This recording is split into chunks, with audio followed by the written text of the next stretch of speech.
And Dr. Matthew Alford, he's a professor of media, joining us from Bath, right here in the UK. Matthew, thank you very much for being with us.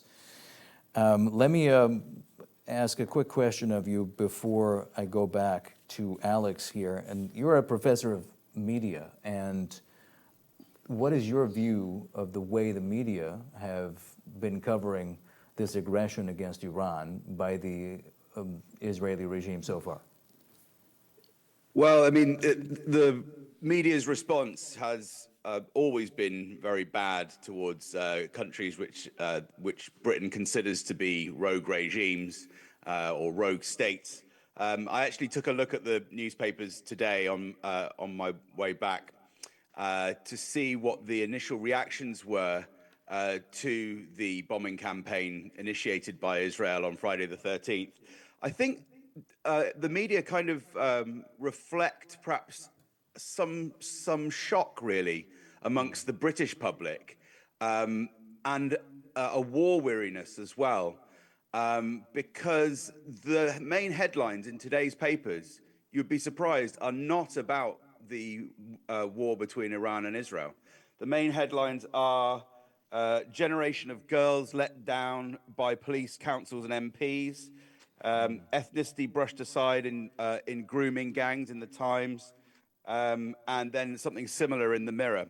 Now, I'm not saying that that's not an important story, and I'm not saying that the media is doing the wrong thing, but I think collectively, our country, Britain, has perhaps not quite yet realized how significant, serious and dangerous this particular escalation is after 2 years of such abject, numbing violence. Would you like to expand on that, the significance and the seriousness of this latest escalation, meaning the aggression against Iran? I'm sure that you've been reporting this throughout the last few days.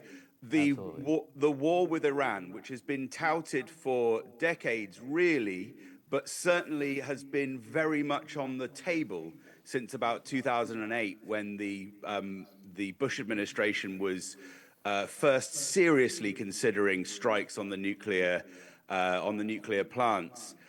This has been building, and it's the big enchilada, if you like. It's the war that when the neocons were first talking about going to war with Iraq in the early 2000s, they said, the common phrase amongst those lunatic individuals, powerful movement in the American elite, was that only wimps go to Baghdad and real men go to Tehran. This is part of this same kind of macho, but also kind of it's just all the worst elements of all the worst ideologies of the West, which has been channeled into this conflict. And it's not the other thing. It's so easy to miss. This is not in Israel's interests. It's not in anyone's interest. Israel is going to lose probably hundreds, maybe thousands, maybe even more lives in this conflict if it persists. And it's very difficult for me to see how Iran can engage in diplomacy at the end of a barrel of a gun. So it's the most serious escalation in the Middle East for decades. More serious than what happened in Iraq. If any people are out there who are half interested in politics, please be aware, this is worse than what happened 20 years ago when we had 1 million people in the street knowingly and correctly protesting. We must protest this one. It is even more important than what happened back then with the scandal over weapons of mass destruction. Exactly. There are protests that are happening in London and elsewhere this weekend. And I really do encourage people to get involved in those. This is not in anyone's interest. It's not in Israel's interest. It's not in anyone's interest. And it could very easily spread to be a full-on regional war with a massive consequences for the global economy. We will all be poorer because of what happens here. And it could get much more serious than that, because there is the possibility, and I'm sorry if I'm, please interrupt me if you need to, I can't see you at my end, but there is the possibility, because of, no one is quite sure at the moment how many weapons each side has and whether there is parity between the two sides. So, yeah, I mean, it could Well, be one a thing is quick for war, sure that the potentially. Israelis possess nuclear weapons and Iran does not. Yeah, exactly. So, in the early stages, we can at least assume and hope that Israel would not take it to that level. But what happens if Israel runs out of its dome defense missiles? The What Iron happens if Dome. Israel runs out of money? What happens if Israel runs out of people because people find ways to flee from Israel? There's all sorts of imponderables here that no one can quite pin down. But we do know that with the conflict between these two countries, the representatives of two very different ideas and two very different sets of interests, this is the mother of all conflicts. At least for the Middle East. But you've also got something concurrently going on with Russia as well, of course, which is very similar, where Zelensky is trying to drag the Americans into a war to make a bigger war because that's the only way he can win. So, and that's why you've got a couple of weeks ago those attacks on Russia's strategic bombers. Now, both of these escalations in the past 2 weeks are the worst things that have happened in international relations in my memory. I had a blog last year called "The Worst Year Ever." And this year I thought, oh, maybe I can get rid of the worst year ever as a blog and rename it, because Donald Trump's come in and he's given a little bit of an indication that he wants to slash military spending and find peaceful negotiated solutions, both with over the Iran nuclear program and in Ukraine. I have not renamed that blog. That blog is the best named international relations blog on the internet. The worst years ever. That's what we're in. That's a very good point, Matthew.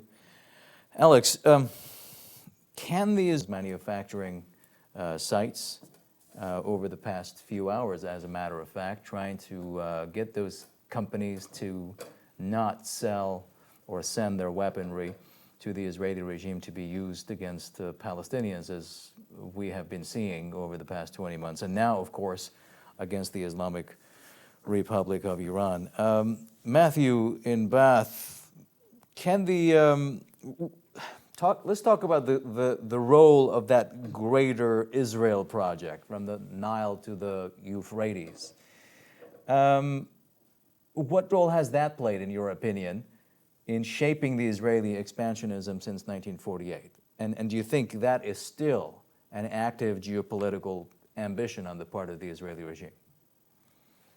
Yeah, I mean, I think that almost goes without saying. I mean, Israel makes it very clear that it considers a greater Israel and the expansion of settlements and that whole region to be under its its rightful land. I mean, I don't think that's necessarily changed. I guess it's been given turbocharges by successive American administrations, enabling it to be able to continue that. And as we've said in the past about Gaza, we know that the Americans could stop this, and that's one of the things that's so frustrating about it, is that it's not just a problem with Israel. It's a problem with the collective West. Just to go back to your point about the media as well, I caught a couple of very mainstream shows. One, Alistair Campbell and Rory Stewart's The Rest is Politics, and also LBC was running a poll yesterday. And it's interesting how the British mainstream media kind of soft sells problems. So, for instance, I think it was Rory Stewart was talking about how he was being critical of Israel, saying that Benjamin Netanyahu has talked about talked about Iran being a nuclear threat for 20 years, and that's not accurate. Netanyahu's been talking about Iran as a supposed nuclear threat for 35 years. But the way that Rory Stewart put it in this very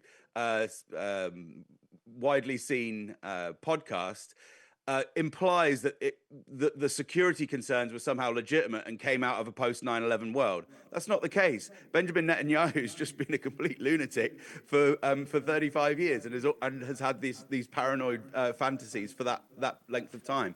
And similarly with the LBC show that I saw yesterday, they were somehow making the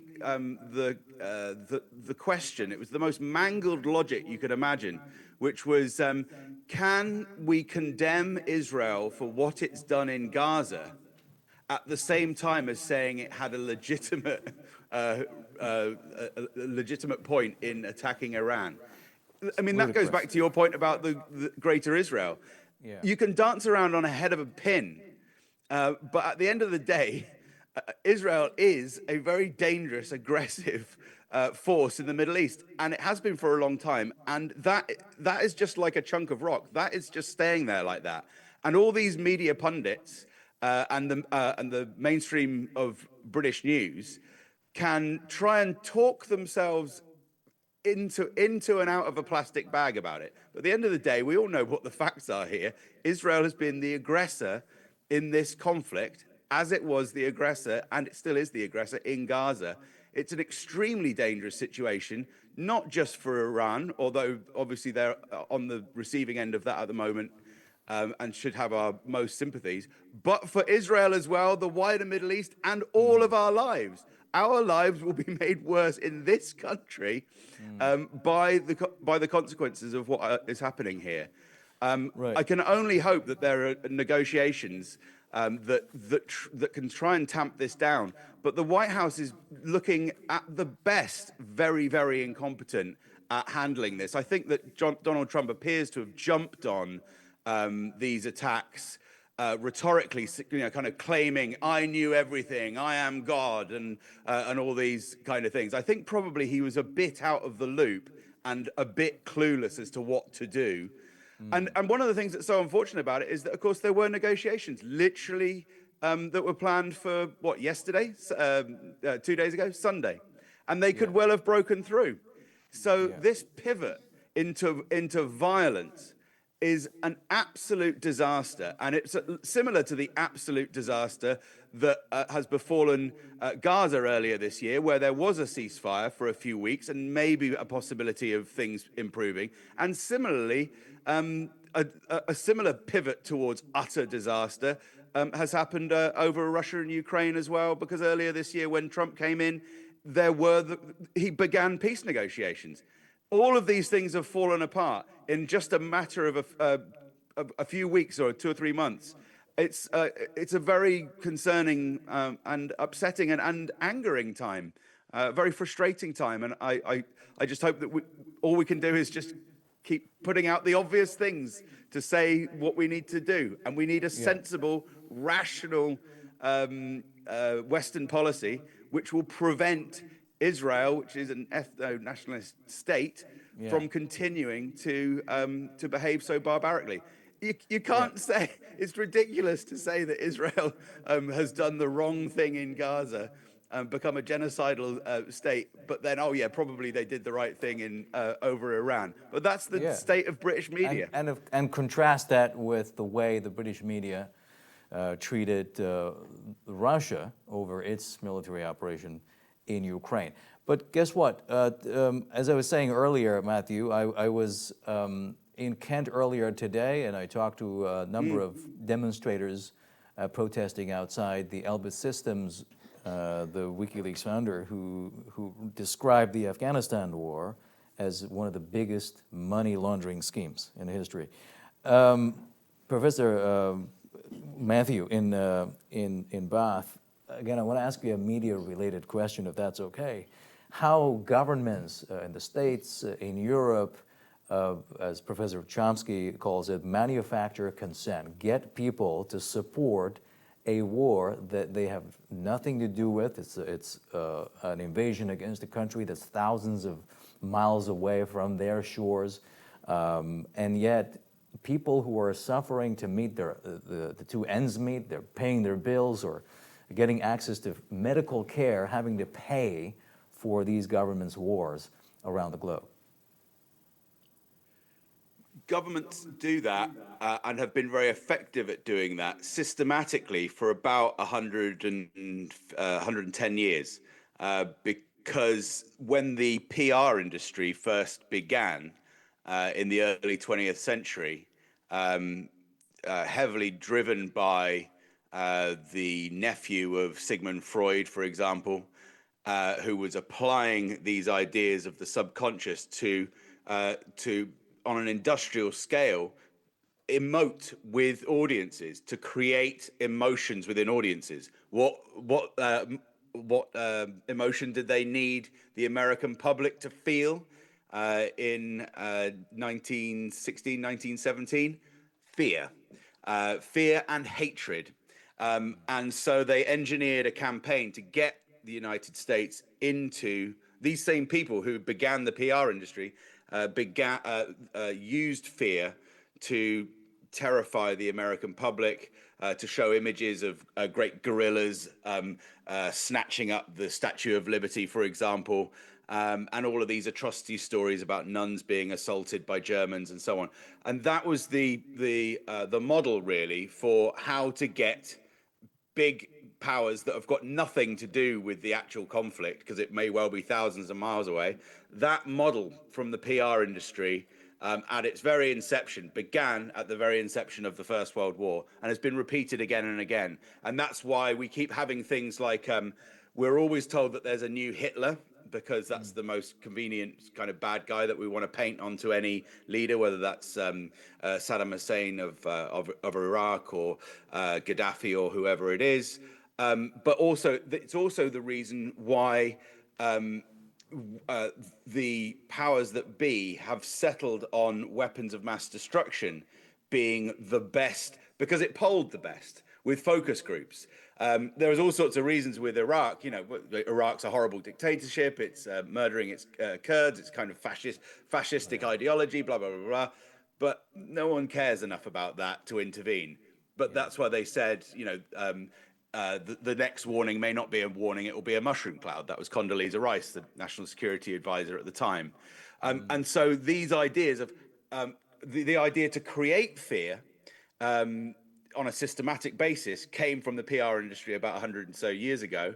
But then the way to apply that, particularly to warfare and military intervention, has been honed over the years to always focus around the personification of evil and the threat, the actual threat of nuclear weapons usage. I mean, in pretty much every case, it's been ridiculous. I mean, even in this case, where Iran did have a nuclear program which exceeded what was originally agreed, it was, I think there's a universal consensus, including from America's own intelligence personnel at the very highest level, that Iran was not actually going to build a nuclear weapon. Had a nuclear weapons program. It was enriching uranium beyond what it would usually need for electricity, but it still did not need a nuclear weapon. I'd actually just bring that back, just if you don't mind. One of your interviewees at the protest said about the utility of if Iran had a nuclear weapon. Yeah. I don't think that would necessarily have helped. I listened to George Galloway talk about this earlier today as well, and he said that he compared Iran with North Korea and said no one's going to attack North Korea because it's had nuclear weapons. I could completely agree with that, but at the same time, no one attacked North Korea for 40 years, and it didn't have nuclear weapons between the early 1950s and the early 1990s. They didn't attack it because, just for conventional reasons, attacking North Korea would have been a complete disaster and would have led to a huge army of 1 million people going into South Korea. So America was deterred from attacking North Korea anyway. And North Korea didn't, correct me if I'm wrong, but didn't make it its business to stand up for Palestinians or to stand up to Zionism. I mean, that probably explains. That's true as well. This is all part of the mix, isn't it? Yeah. Absolutely, yeah. That's all part of the mix. Yeah. I mean, North Korea is known to be the hermit kingdom, and so it's while it is potentially a very dangerous sort of scorpion that's curled up there on the far east of Asia.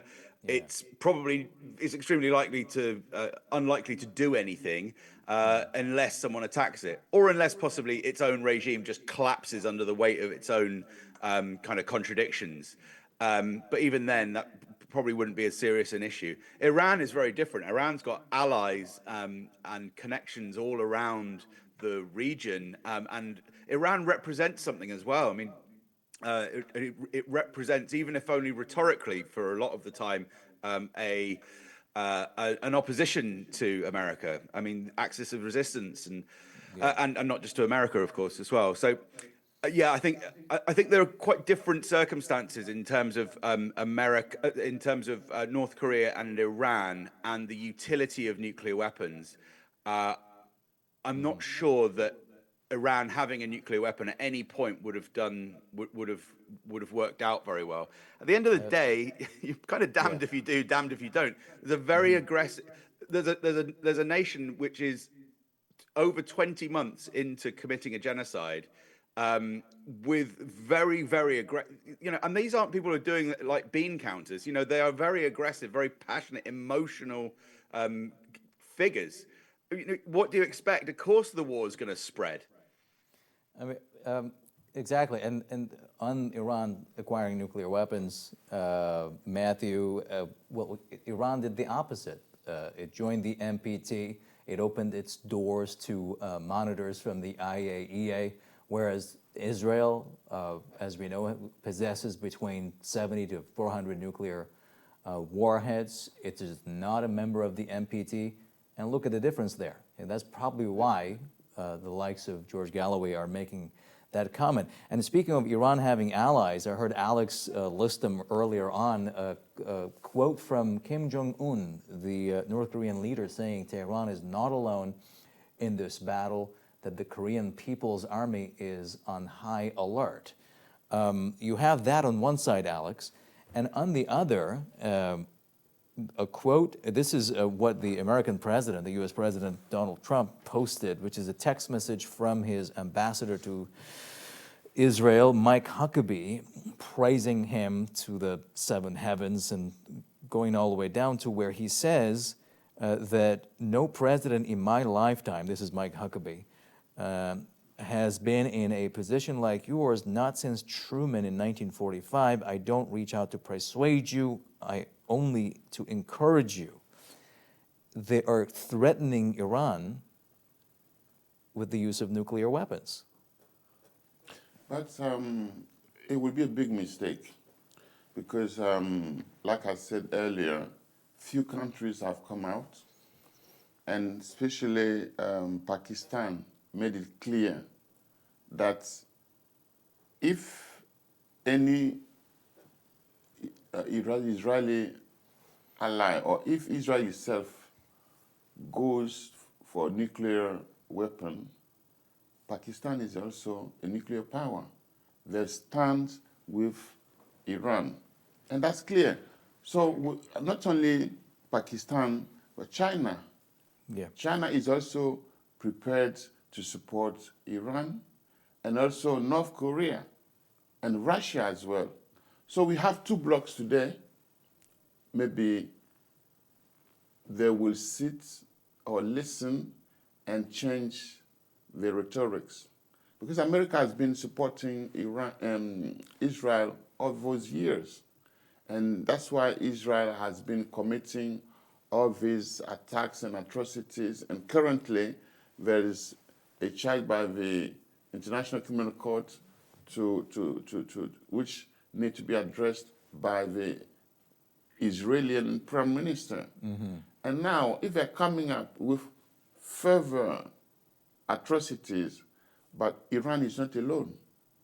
And because Iran is no longer alone, then whether they decide, both of them, to calm down and find a resolution, or they want all of us to disappear on this earth by themselves, they will change. I think they will change their rhetoric, and they will rethink twice before escalating. And while talking about this escalation, Yeah. I read somewhere that Netanyahu, the prime minister of Israel, ran away, flew from Israel, Yeah. and is now hiding in Greece. After or during, the confrontation, he's running away. It shows that he's not as that strong leader he pretends to be, because a leader cannot run away while he sets things on fire. Yeah. And now, based on his attitude, how will the soldier will react? Because himself has run away, protecting his life and his family's life. What will be the impact on the soldiers on the ground? Very good question. A quick quote from a U.S. Representative Thomas Massey, who said, and I quote, "I have just introduced a bill on Iran war powers which prohibits U.S. intervention in the Israeli-Iranian war. This is not our war." Matthew, I was going to get your reaction to that, but I'm looking at the definition of rogue state that you used earlier on in the context of how the media have been portraying the Islamic Republic of Iran as over the past 46 years. It says here, a nation or state regarded as breaking international law and posing a threat to the security of other nations. The only few countries, states that come to mind, Israel is one, and the United States, the chief broker, if you will, or violator of international law.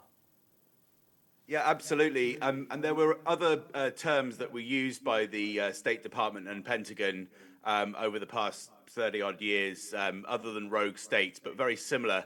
Another one was failed states, and another one was countries of concern, they called it, countries of concern. Now, the United States in all of these cases has met its own definition.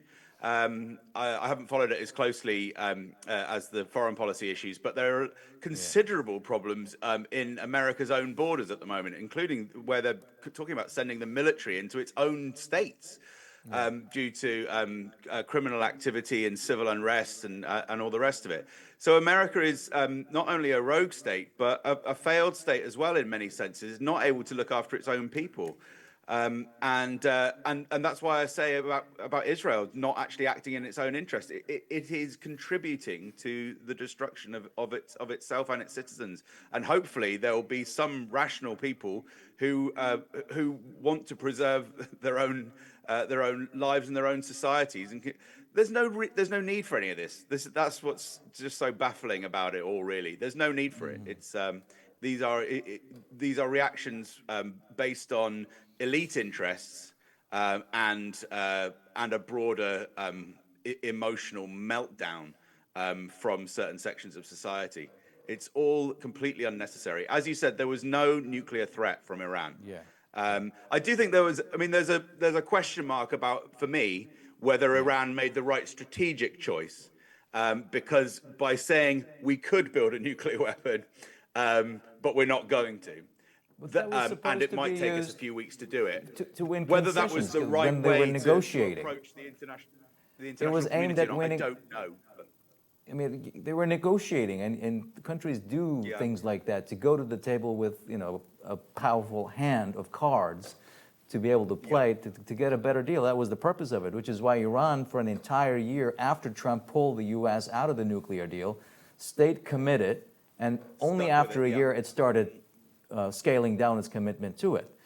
So, as you said, and everybody has been saying, it's never been about nuclear weapons anyway. All right, gentlemen, we're going to have to leave it there. We have fresh run out of time. Matthew in Bath, professor of media, joining us in Bath, England. Thank you very much for joining us and sharing your thoughts, your insight with us. And here in the studio with me, Alex Ackerman, political analyst. Thank you. It's been a pleasure having you on the show. And thank you for watching, everybody. Stay tuned to Press TV. We're going to hand you over to my good colleagues in the HQ in Tehran. They will be, of course, bringing you the very latest on this war of aggression waged against the Islamic Republic of Iran by the Israeli regime, backed to the hilt by the United States. Stay tuned.